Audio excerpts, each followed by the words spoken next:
आज उलट्या बाजूला असलेल्या लोकांच्यात कोण बोलू शकत नाही, सगळे सरकारच्या दबावाखाली या ठिकाणी आहे. आज पॅनेल ठरलं, पॅनेल केलं तर पॅनेलचा निर्णय, उमेदवारीचा निर्णय हा कोल्हापूरमध्ये होणार आहे, मुंबईमध्ये आमचा होणार. कारण की गोकुळ कुठला आहे? कोल्हापूरचा. एकूण आकडा हा आमच्या समविचारी आघाडीचा 1851 ठराव आमच्या या ठिकाणी आहे. गोकुळचा अभिमान आणि स्वाभिमान टिकला पाहिजे या भूमिकेतून आलेले सर्व ठरावधारक. गोकुळची रणधुमाळी गेल्या 3-4 महिन्यापासून सुरू झाली आणि या निवडणुकीच्या पार्श्वभूमीवर ज्याचा उल्लेख मला वाटतं रेडेकर मामींचं भाषण व्हिडिओ करून पाठवायला पाहिजे, कारण की खऱ्या अर्थानं त्यांच्या भाषणातून आपल्याला लक्षात असेल की गेल्या 5 वर्षामध्ये कशा पद्धतीनं कारभार करण्याची भूमिका आम्ही सगळ्यांनी त्या ठिकाणी घेतली. त्या म्हणतात ते खरं आहे. 10 वर्षापूर्वी फक्त 700 ठराव आमच्याकडे होते आणि त्यावेळी सुद्धा 2 माणसं निवडून देण्याचं काम गोकुळच्या दूध उत्पादकांनी त्यावेळी केलं, ज्याचा उल्लेख रणजित पाटलांनी केला की एका विचारानं आम्ही या गोकुळमध्ये या निवडणुकीमध्ये पडलो आणि 10 वर्षापासून हा गोकुळ शेतकऱ्याचा आणि दूध उत्पादकाच्या मालकीचा झाला पाहिजे ही भूमिका आम्ही सातत्यानं त्या ठिकाणी घेतली. मागच्या 10 वर्षापूर्वीची निवडणूक असू दे, त्यावेळी थोडक्यात आम्हाला पराभवाला सामोरा जावं लागलं, ज्याचा उल्लेख माईने केला. 25-30-40 मतामध्ये पॅनेलला फटका त्या ठिकाणी बसला आणि म्हणून पुढच्या वेळी ज्यावेळी पॅनेल करत होतो त्यावेळी म्हटलं आता नुसतं फज्जापर्यंत पोचायचं असेल तर नुसतं शर्तीत भाग घेऊन उपयोग नाही, आता सगळ्यांना बरोबर घेऊन हा फज्जा गाठायला पाहिजे आणि त्या दृष्टीनं सगळ्यांना बरोबर घेऊन 21-22 मध्ये आम्ही निवडणूक लढवण्याचा निर्णय घेतला. यश आम्हाला दूध उत्पादकांनी चांगल्या पद्धतीचं यश आम्हाला प्रामुख्यानं दिलं आणि 5 वर्षामध्ये एक चांगल्या पद्धतीचा कारभार करण्याची भूमिका माझ्यासारख्या कार्यकर्त्यांनी घेतली. आम्ही सातत्यानं म्हणत होतो 2 रुपये वाढ देऊ, ती 14 रुपयापर्यंत नेली. गाई 10-12 रुपयापर्यंत गाईच्या दराला वाढ देण्याची भूमिका आम्ही प्रामुख्याने घेतली आणि म्हशीला अनुदान देण्याचा विषय असू दे, पशुखाद्याचे दर स्थिर ठेवण्याचा विषय असू दे, या सगळ्या विषयामध्ये गोकुळला एक चांगल्या पद्धतीनं जो शेतकऱ्यांचा गोकुळ आहे, स्वर्गीय जोयकर साहेबांनी जे स्वप्न बघितलं होतं त्यांच्या प्रत्येक भाषणामध्ये असायचं, शेण काढणारी माझी भगिनी, शेण काढणारा माझा शेतकरी हा माझा केंद्रबिंदू असला पाहिजे आणि तीच भूमिका मी सुद्धा या ठिकाणी घेतो. आमचा दूध उत्पादक हा आमचा केंद्रबिंदू या ठिकाणी असला पाहिजे आणि म्हणून 14 रुपये वाढ करण्याची भूमिका आम्ही घेतली. अनेक ठिकाणी 10 लाखाचं संकलन आम्ही 20 लाखापर्यंत घेऊन जाण्याचं काम केलं. गोकुळ वाढला पाहिजे ही भूमिका घेत असताना दूध उत्पादकाला 4 पैसे मिळाले पाहिजेत, खर्च कमी झाला पाहिजे ही भूमिका आम्ही सातत्यानं त्या ठिकाणी घेतो. आज विषय नाही, अनेक विषय. उद्या जाहीरनामा निघेल त्यावेळी तुम्हाला जाहीरनाम्यामध्ये आम्ही निश्चितपणे सांगू की आमची सत्ता आल्यानंतर निश्चितपणे कुठल्या पद्धतीनं दूध उत्पादकाला म्हैस, ज्याच्या घरामध्ये म्हैस आहे, ज्याच्या घरामध्ये गाई आहे, त्याला काय आम्ही देणार आहोत हे निश्चितपणे आम्ही जाहीर करू. परंतु एक उदाहरण शेट्टी साहेब मला द्यायचं आहे की कारभारामध्ये चोखपणा आम्ही काय केला. गोकुळचं दूध ज्यावेळी मुंबईला जात होतं त्यावेळी ते पॅकिंग 2 लाख लिटरचं पॅकिंग हे खासगी एका संस्थेमध्ये, खासगी एका मालकाकडे जायचं. त्याला आम्ही दर पिशवी मागत 1 रुपये 10 पैसे, 1 रुपये 20 पैसे देत होतो. तो दर पुढे 1 रुपये 90 पैशापर्यंत या ठिकाणी आला. दर महिन्याला आम्ही किमान 1,20,00,000 रुपये हे फक्त पॅकिंग साठी, दुसरीकडे पॅकिंग करायसाठी आम्ही एका खासगी माणसाला देत होतो. परंतु आमच्या ताब्यात गोकुळ आल्यानंतर त्याच गोकुळच्या शेजारची एक जागा 18 कोटी रुपयाला आम्ही घेतली. त्यामध्ये 18-20 कोटीची मशिनरी या ठिकाणी घातली आणि आता आमच्या 3 वर्षात ते सगळे पैसे फिटले अशी अवस्था आमची या ठिकाणी झाली. आज दर वर्षाला 12 कोटी रुपये जे आम्ही दुसऱ्याला देत होतो आता आमच्या स्वतःच्या मालकीच्या प्रकल्पामध्ये आमच्या दुधाच्या पिशव्या या ठिकाणी करायचं काम प्रामुख्याने त्या ठिकाणी केलं.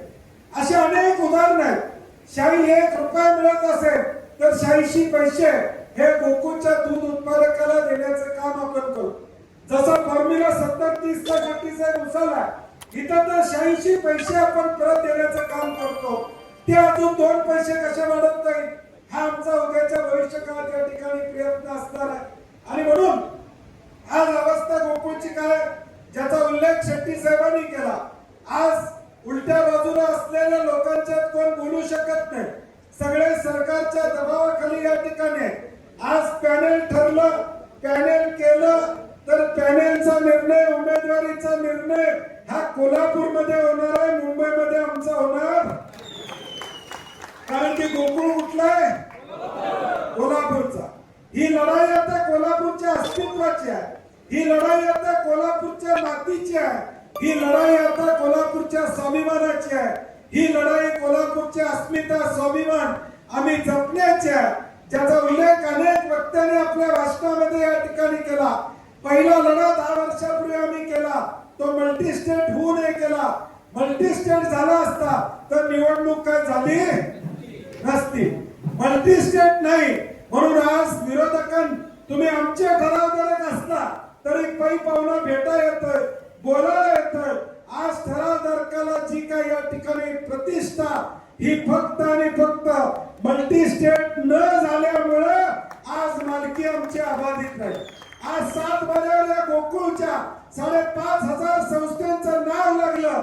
या नाव लागायला मी म्हणत नाही माझा एकट्याचा श्रेय, परंतु मल्टी स्टेटला विरोध केला म्हणून आज संस्थांचं नाव या 7 बाऱ्यावर गोकुळच्या या ठिकाणी लागलं. नाहीतर या 7 बाऱ्यावर अजून नावं लागली असती तर कुळाचं नाव लागलं असतं तर आमचं काय या ठिकाणी 7 बाऱ्यावर याची मालकी राहिली नसती.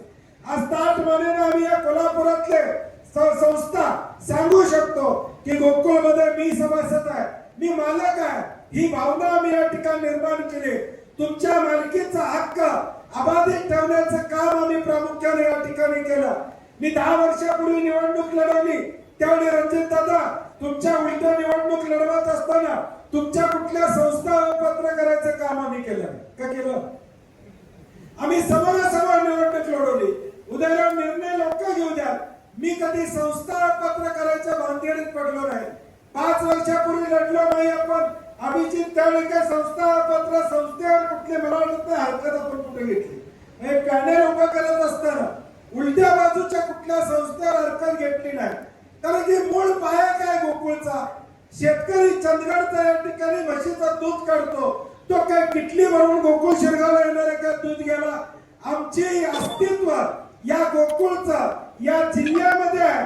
आमचा पाया काय असेल तर दूध संस्था हा आमचा पाया या ठिकाणी. या गोकुळच्या विकासाची पहिली पायरी कुठली असेल तर ती दूध संस्था ही पहिली पायरी आहे. शेतकरी आणि दूध संस्था ही आमची पहिली पायरी आहे. आम्ही एखाद्याची किटली 5 लिटरची या चंदगड मधून आणून डायरेक्ट गोकुळ शिरगावला या ठिकाणी आणू शकत नाही. गगनबावड्यातली शाहूवाडीतल्या एखाद्या शेतकऱ्याचं दूध आम्ही डायरेक्ट गोकुळ शिरगावला आणू शकत नाही. आम्हाला लागते ती दूध संस्था लागते, जी दूध संस्था त्या सभासदांचं दूध गोळा करते आणि आम्हाला ते पोचवायचं काम या ठिकाणी करते. आणि म्हणून या गोकुळच्या सगळ्या प्रक्रियेमध्ये या ठिकाणी ज्या पद्धतीनं शेतकरी हा हृदय आहे, ते हृदय चालवायचं काम करत असेल तर ती दूध संस्था करते, हे आपण या ठिकाणी लक्षात ठेवलं पाहिजे. आणि म्हणून आता लढाई चालली आहे, ते गोकुळ टिकवण्यासाठी तर चाललेलीच आहे, तो भाग आहेच, परंतु उद्या दूध संस्थेचं अस्तित्व सुद्धा या ठिकाणी राहिलं पाहिजे. आज आमच्या गावातली दूध संस्था अभिमानाने सांगते 1000 लिटर गोळा करतोय, 2000 लिटर या ठिकाणी गोळा करतोय. स्पर्धा असते आमच्या गावामध्ये, मी किती म्हशी आणल्या, मी किती म्हशी वाटल्या, मी या ठिकाणी आपलं देतोय बोनस किती दिला, याच्यावर आमची स्पर्धा या ठिकाणी असते. मी भेट वस्तू किती दिल्या याच्यावर आमची स्पर्धा असते. संस्था मी कशी चांगली चालवली यासाठी आम्ही कॉलर टाईट करून जिल्ह्यामध्ये या ठिकाणी फिरत असतो. हा आमचा पाया आहे. मी मुद्दामून तुम्हाला हे काय सांगतोय, कारण की ज्या ज्या राज्यामध्ये ज्या ज्या जिल्ह्यामध्ये असे सण निघाले तिथं नेटवर्क नव्हतं, दूध संस्थांचं नेटवर्क नव्हतं, दूध गोळा करून आणणारी व्यवस्था नव्हती आणि म्हणून ते संघ टिकले नाही. स्वर्गीय चोळेकर साहेबांच्या नेतृत्वाने दूरदृष्टीचा नेता या ठिकाणी होता, ज्याला खऱ्या अर्थानं शेतकऱ्याची जाणीव या ठिकाणी होती. खऱ्या अर्थानं शेतकऱ्याचे अश्रू पुसण्याचं काम त्यांनी या ठिकाणी केलं होतं. शशिकांत चोळेकर बाई म्हणले ते बरोबर आहे, त्यांना चोळेकर साहेबांचा फोटो लावायचा काय अधिकार? कारण की शशिकांत चोळेकरांचं नाव या ठिकाणी फायनल झालं होतं. मी बाबासाहेब चौगले सिनियर आहेत, त्यांना बोलवून समजावून सांगितलं होतं थोडं तुम्हाला थांबायला लागणार, आता आपल्याला शशिकांत चोळेकरांना चेअरमन करावं लागणार. ही भूमिका मी प्रामुख्याने या ठिकाणी घेतली होती. ज्या घरानं आपलं आयुष्य या ठिकाणी दिलं, ज्या चोळेकर साहेबांनी इथं प्रत्येक बसलेल्या माणसाला शशीवर विचारलं चोळेकर साहेब भेटले होते का, 100% हात वर येतील. 100% हात का बरोबर आहे का नाही? 100% हात वर येतील. शेट्टी साहेब चोळेकर साहेबांनी खऱ्या अर्थानं गोट्यापर्यंत जाऊन या ठिकाणी शेतकऱ्याला न्याय देण्याचं काम आपल्या हयातीत या ठिकाणी करण्याचा प्रयत्न केला. आणि म्हणून आज त्या नेतृत्वाला स्मरून आम्हाला उद्याचा कारभार या ठिकाणी करायचा आहे. उद्याचे अनेक नवे संकल्प, नव्या गोष्टी उद्याच्या काळात आम्हाला या ठिकाणी करायच्या आहेत. आज आमची लढाई चालली आहे ती गोकुळ टिकवण्यासाठी चालली आहे. शेट्टी साहेब म्हणले ते खरं आहे, उद्या या ठिकाणी हे कोणी काही बोलू शकत नाही. आज अवस्था एवढी वाईट आहे की या ठिकाणी बोलू शकत नाही. आम्ही आता सभागृहात आहे, सभागृहात बघतोय म्हणजे काल तर एवढा विषय या ठिकाणी झाला, टीईटीचा पेपर फुटला. त्या टीईटीच्या पेपरवर आम्ही शिवसेना आणि काँग्रेसच्या लोकांनी दंगा केला, आम्ही त्याच्यावर गदारोळ केला. परंतु सत्यातला शिक्षक आणि पदवीधरचा आमदार खुर्चीतनं सुद्धा उठायचं धाडस करत नाही. खुर्चीतनं उठायचं सुद्धा आम्ही म्हणतो अरे बाबांनो बोला, पेपर फुटलाय, तुम्ही ज्या शिक्षकाचं नेतृत्व करताय त्या शिक्षकासाठी त्या बोला. जाऊ दे तिकडे तुमचं राजकारण, किमान शिक्षकांनी बोला. खुर्चीतनं उठायचं सुद्धा धाडस त्या आमदारांचं झालं. मी नाव घेत नाही, परंतु ते उठले सुद्धा नाही. म्हणजे आज यांची अवस्था, राज्यामधल्या सत्तेत असणाऱ्यांची अवस्था काय, तर या ठिकाणी मुख्याचा मार या ठिकाणी सहन करायचा.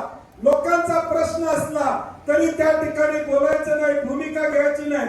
जे चाललंय ते निमूटपणे ऐकायचं, या पद्धतीचं धोरण आहे. आणि म्हणून उद्याच्या संकट काळी आपल्याला या ठिकाणी सक्षमपणे गोकुळ ताकदीने एकसंघ ठेवला तर जी येणारी संकट आहे त्या संकटावर आपल्याला मात करता येईल. येणारं जे आक्रमण आहे त्या आक्रमणाला तोंड द्यायचं असेल तर आमची स्वाभिमानी टीम आपल्याला या ठिकाणी न्याय देणार, हे आपण दूध उत्पादकांनी लक्षात ठेवा. आमची स्वाभिमानी या ठिकाणी समविचारी आघाडी आपल्याला न्याय देणार, दूध उत्पादकाचं हित जोपासण्याचं काम करणार, हे आपण या ठिकाणी लक्षात ठेवलं पाहिजे. अजून बऱ्याच सभा होणार आहेत, अजून पुढनं काय येते त्याच्यावर बॅटिंग करायला लागणार. त्यामुळे सगळ्याच मुद्दे आज बोलून चालणार नाही. कुठनं बॉल कसा येतोय, काय बोलतात त्याच्यावर आपण करू. महिना 2 महिने आपल्याला, माझी आता आपल्याला कळकळीची विनंती, आमची लढाई आता इथं ठराव दाखवायचे. हे आम्हाला काय आता पॅनेल मध्ये कोण घ्यायचं आहे, कुणाला सीट पाहिजे म्हणून आमचं चाललेलं नाही. आमचं ठराव चालल्यात काय तर गोकुळ टिकवायसाठी, गोकुळ वाचवायसाठी. आता तिकडचा हिशोब बघितला तर मगाशी कुणी ते सांगितलं 7,000 8,000 वर आता ठराव जातील अशी अवस्था साधारणपणे या ठिकाणी झालेली आहे. या सगळ्या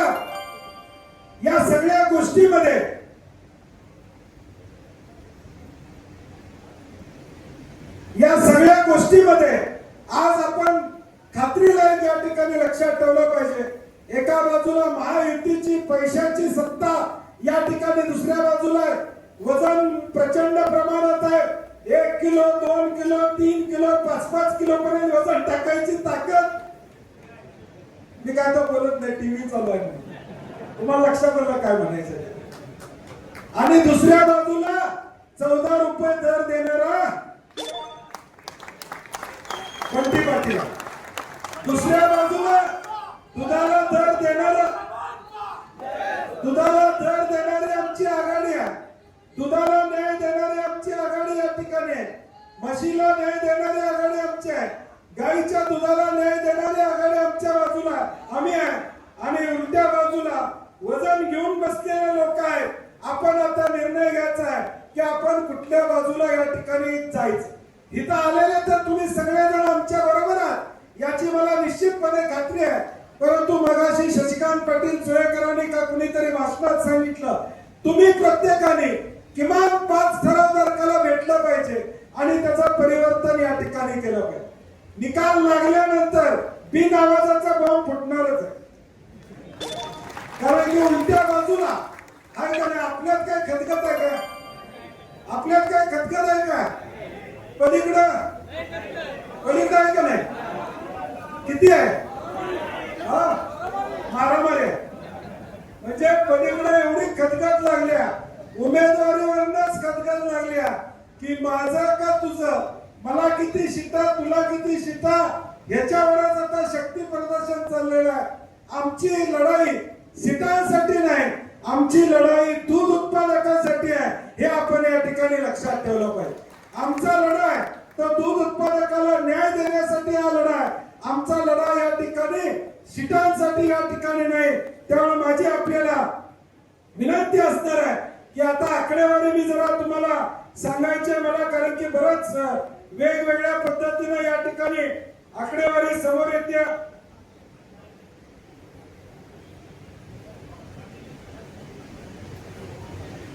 मोठा भाऊ बारका भाऊ ते चालूच आहे. असे ते काय मिटत नाही, ते देवाभाऊ ठरवून टाकतात. ती भावकीचा वाद काय असगावकर सर मिटणार नाही. आता एकूण गोकुळचे 5470 म्हणजे ठराव त्या ठिकाणी, त्यातले 644 अपात्रतेने केले. राहिले 4844 ला त्यांनी पत्र पाठवली.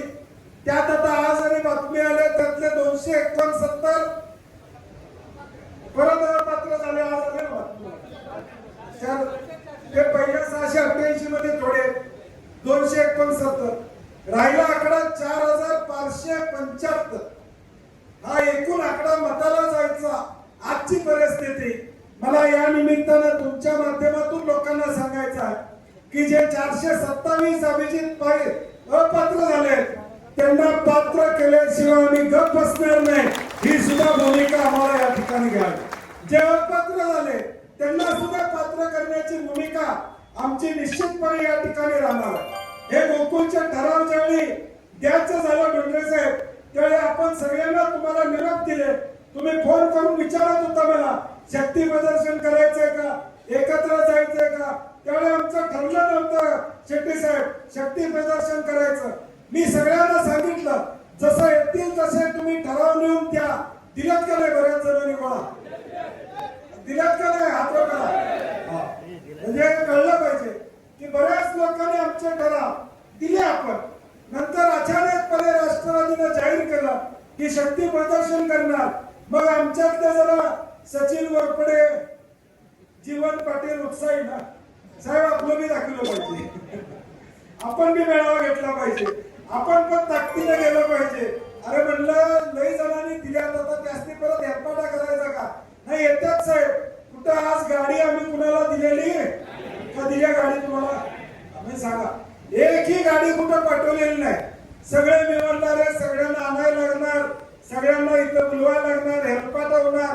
चंदगड मधले पण ठराव गोळा झाले होते, परंतु गोपाळराव पाटील, विक्रम चव्हाण पाटील, संभाजीराव, रामराजे सगळे म्हणले नाही साहेब परत शक्ती प्रदर्शन करूया. आम्ही पुन्हा येतो. चंदगड तर 150 किलोमीटर आहे. आम्ही पुन्हा येतो, परंतु हा शक्ती प्रदर्शन झालं पाहिजे. हे का सांगतोय? कारण की कालपर्यंत आपल्या यादीतून अजिंक्य तारामध्ये नोंद करून माझ्याकडेच मला दाखवायला लागलं तर शेट्टी साहेब किमान 400 फोटो माझ्या फोटोग्राफरकडे आहेत, ज्यांनी मला येऊन फोटो काढून निवेदन दिले.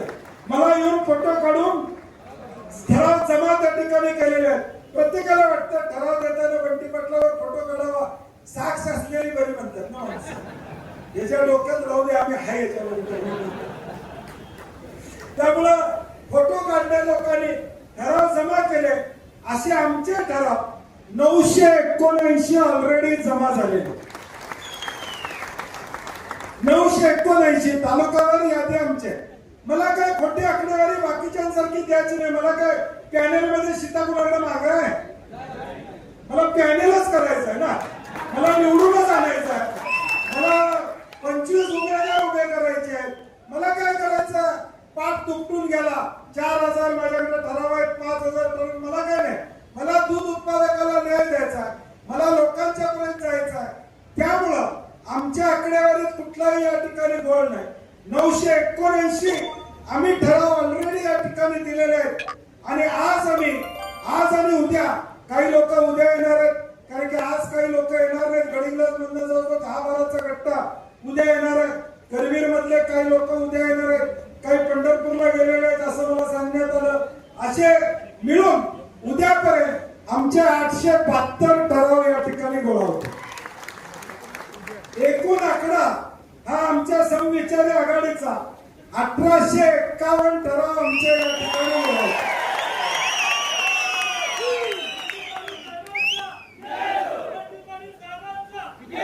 यात काही फरक पडणार नाही, यात काही फरक पडणार नाही. आणि एमआर साहेब म्हणतात तिकडच्या 1800 किती टाकतील मुलं असतो ते आहेच. गाडीत बसतील त्यांची आणि कारण की त्यांना सुद्धा माहित आहे. मला तर एवढी लोक खासगीत भेटले, मला आठवण एवढी लोक खासगीत भेटल्यात मला. म्हणजे प्रत्येक जण अशी अवस्था आहे, सगळ्यांना पडते, आमची भूमिका सगळ्यांना पडते. किंवा गोकुळ वाचला पाहिजे, गोकुळ टिकला पाहिजे, ही भूमिका सगळ्यांना पडते. आणि म्हणून आमचा आकडा हा 1851 पर्यंत निश्चितपणे या ठिकाणी पोहोचला. आता त्यांचा आकडा जाहीर झालेला तो 5047 म्हणजे सगळ्या पक्षांनी जो जाहीर केला तो 5047 आणि अधिकृत आकडा येळचा काल 5650 आहे. 4650 अधिकृत आकडा आणि सगळ्या पक्षांनी दिलेला आकडा हा 5047 या ठिकाणी आकडा आलेला आहे. माझं करवीरचं एक उदाहरण मी देतो. एआर ऑफिसनं 827 या ठिकाणी ठराव पाठवले.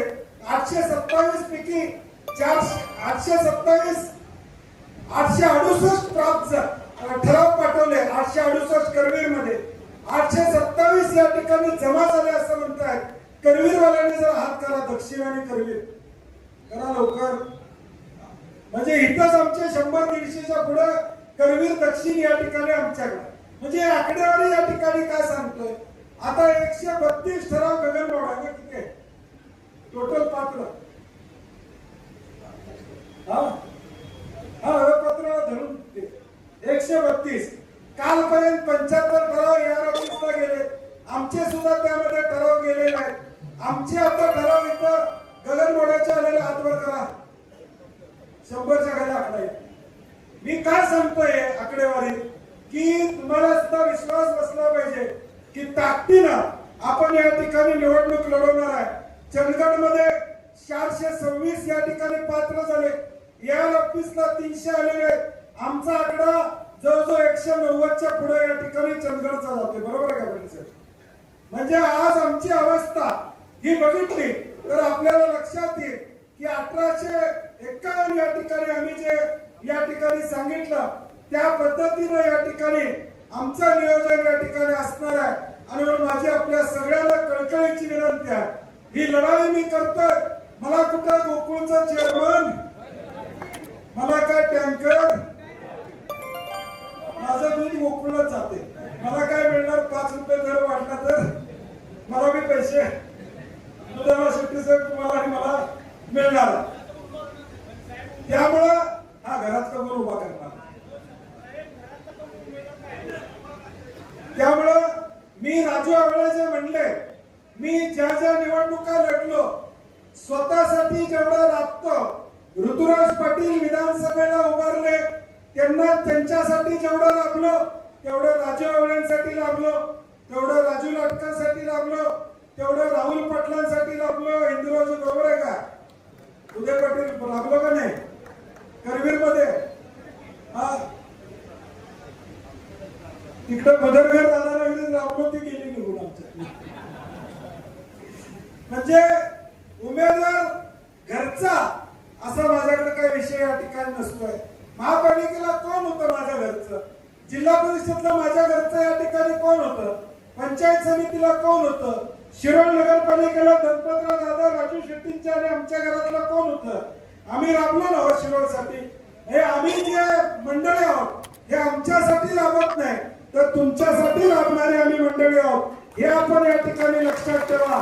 आणि पुढचे 2 महिने दक्ष राहा. कोणतर खिडकीतनं येण्याचा प्रयत्न करणार, कोणतर मागच्या दाराने येण्याचा प्रयत्न करणार. आता दारावर एक स्टिकर करून आम्ही पाठवणार आहे तुम्हाला. कुठला स्टिकर? दारावरच लावायचा, म्हणजे लक्षात आलं पाहिजे बाबा ह्यो कट्टर आहे. राहायचं ना, आपण लढवायचे ना. हे जोरात तुम्ही मला 100% खात्री द्या. त्यामुळं कारण मी लढाई करतोय कुणाच्या जीवावर. राजू शेट्टी, बंटी पाटील, गणपतराव दादा, राजू आवळे आम्ही सगळे लढाई कुणाच्या जीवावर करतोय. तुम्ही ऐसा म्हणून आम्ही लढाई करतोय. आता शक्तीपीठचा विषय आम्ही घेतलाय, कुणासाठी घेतलाय? शेतकऱ्यांसाठी आम्ही घेतला. आम्ही लढतोय कुणासाठी? शेतकऱ्यांसाठी या ठिकाणी लढतोय. आमची भूमिका काय? तुमच्यासाठी लढण्याची भूमिका आमची आहे. आणि माझी कळकळीची विनंती आहे की गोकुळ टिकवायचं असेल, गोकुळ तुमच्या मालकीचा, 7 बाऱ्यावर दूध संस्थेचं नाव ठेवायचं असेल तर आपल्या आघाडीचाच विजय झाला पाहिजे. ही भूमिका उद्याच्या भविष्यकाळात आपल्याला या ठिकाणी घ्यावी लागेल एवढी विनंती करतो. मी प्रशासनाला सहकार्य करणारा माणूस आहे, प्रशासनावर दबाव आणणारा माणूस नसल्यामुळं माझी कार्यकर्त्यांना विनंती आहे. आता इथनं चालत आपण जायचं आहे. ठरावदारक जे असतील तेच फक्त गेटच्या आत जातील. बाकी कुणी गेटच्या आत गोंधळ करायचा. जेवण इथं आहे, तिथं ठराव द्यायला वेळ लागला तरी परत जाताना पाटलाच आहे. तुम्ही काळजी करू नका, कमी पडणार. बासुंदी तुम्ही ठेवलेली आज गोकुळची वर्गाच्या लग्नात ठेवली होती. त्याला बासुंदी करणं त्याला का नाही होय म्हणा नाही तर मला. म्हणजे मी त्यावेळी काय म्हणलं की आम्ही गोकुळचं नेतृत्व करतो शेट्टी साहेब आणि पोरग्याच्या लग्नात दुसरी बासुंदी का ठेवायची?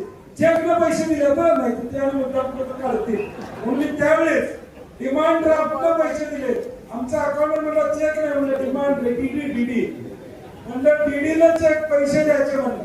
उद्या आणि कुठला तर चर्चा व्हायला नको. का तर ज्याचं नेतृत्व करतोय ते आता कोण पेढे घेऊन आले तर म्हणजे गोकुळचं आणलंच काही विचार. कारण की का ज्या संस्थेचं आम्ही नेतृत्व करतोय ती संस्था मोठी झाली तर 5.5 लाख शेतकऱ्याला न्याय मिळणार आहे. परवा भुयेवाडीत मी सांगितलं, विनोदानं म्हटलं की बाबा ज्याच्या घरात 5 म्हशी त्यालाच मुलगी मिळेल अशी व्यवस्था करतो.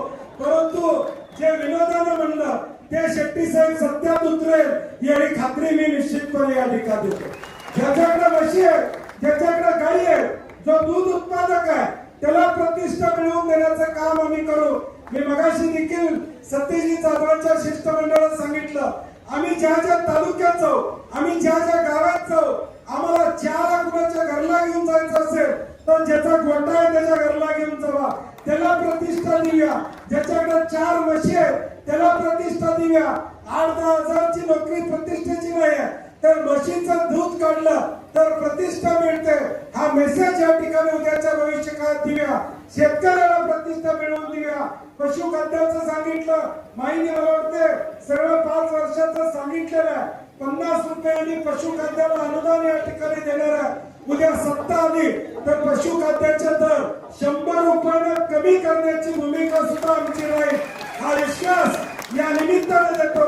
अजून बरंच काय काय सांगायचं आहे. जसं हलगी वाजल तसं सूर दिव्या या निवडणुकीला. आता सगळं सांगायला नको. जे जे आम्ही करणार आहोत सत्यात आल्यानंतर त्या उद्याच्या भविष्यकाळात आम्ही निश्चितपणे सांगू एवढी ग्वाही देतो.